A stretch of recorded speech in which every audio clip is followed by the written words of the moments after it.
Am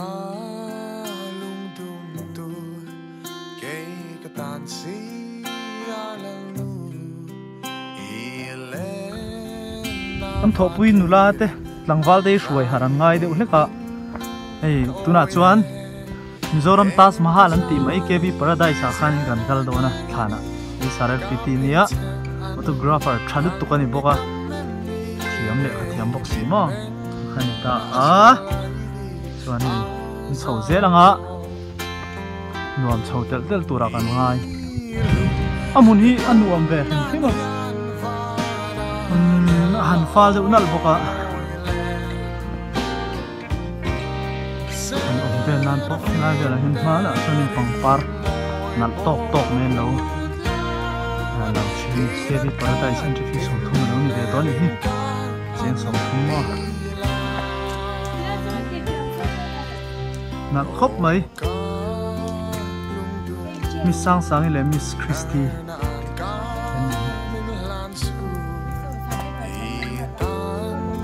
o sarar piti hi me tirula nal a thalo ma fi a thamo sar tiram ni na lang e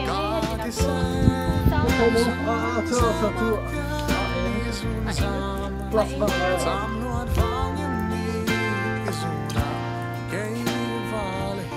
anh của mình ya tar mi tan bu ve ve phei chuanin in ang takan an nal long ha avar te kalau hak sak don che mi lu chawang na khop mai mu nam te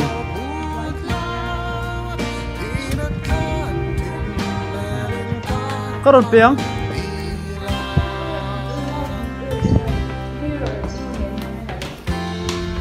amuna om khim te hi entry fee hi muna no ze langai achunga lu don jon phei khop khap phel ze langai amo chon ane no do na yes ke ma karon peang miss karon ne no ngai lo han tha te han la phot lo mo amo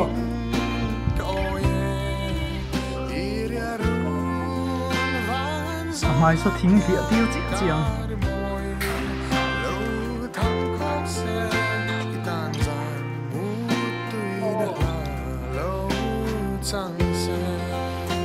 đi du dai pop mai lo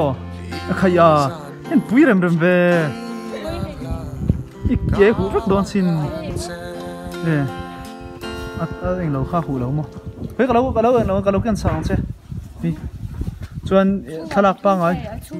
chu ti mo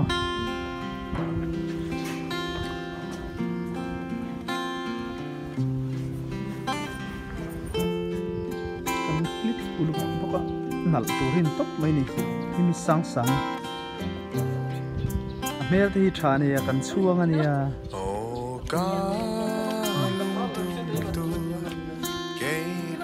a light zong kan kal de lo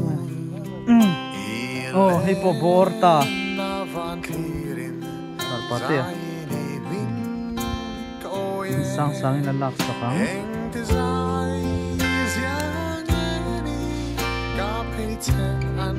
Miss Christina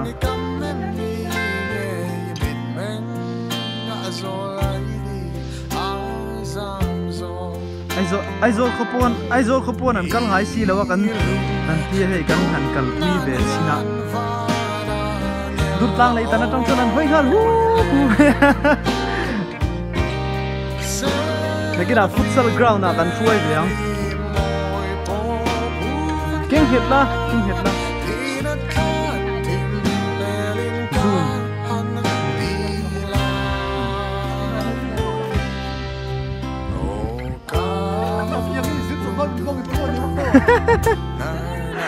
Pui le rem khop mai mai lo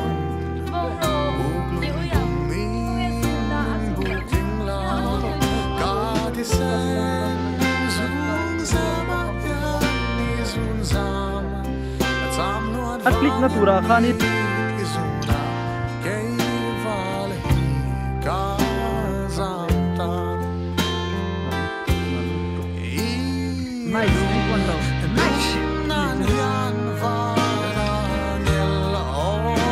chắc có mẹ thầy cũng kia là thầy cũng thế đi là thầy cũng thế đó cái là hiện là không không cái nào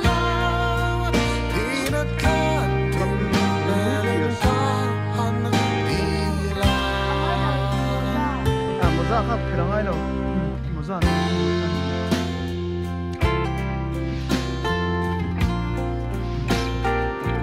đây ta số hai là một thì còn thêm hết ta một rồi ta số hai là thế à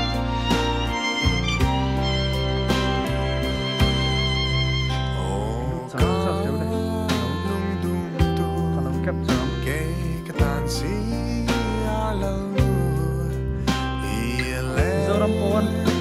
Zoram pon pan usia masih kan sum nei na tin si dawa ya kan no tan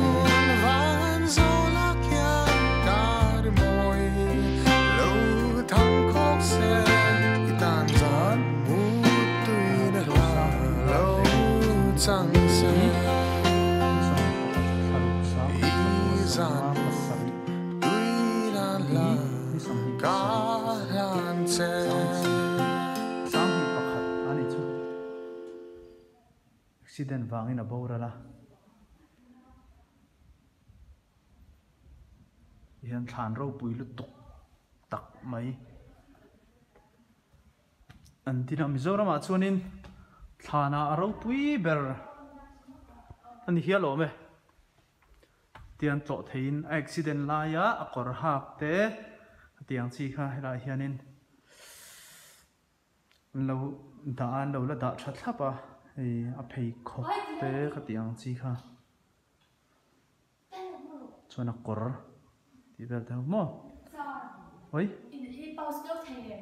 yes lok lok karon lak ang chu mis eng mo a za tha lo ve hian Miss Christy po đâu chuan hela hian a chunga kan kal pe do ni la hianin accident la ya a kor ha ka kha khoi ber hinge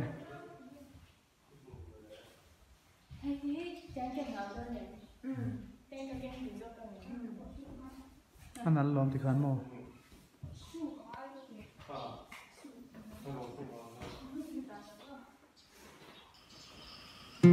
apon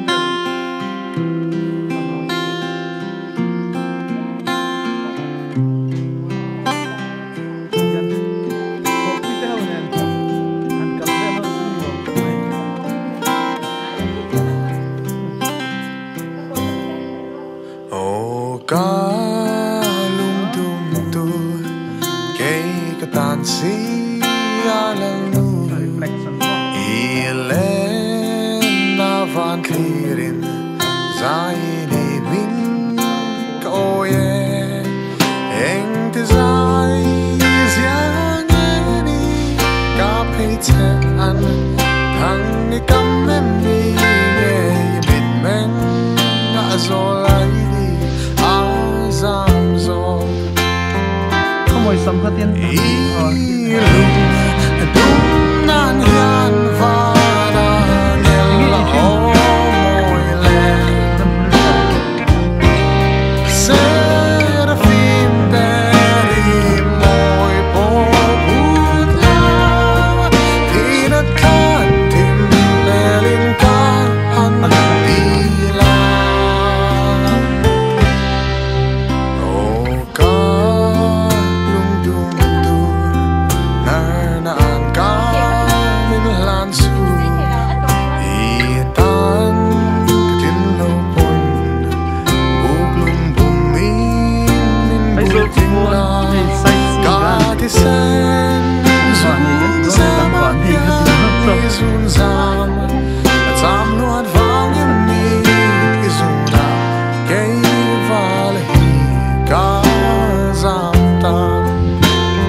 gian mút tuy đã là cả lan che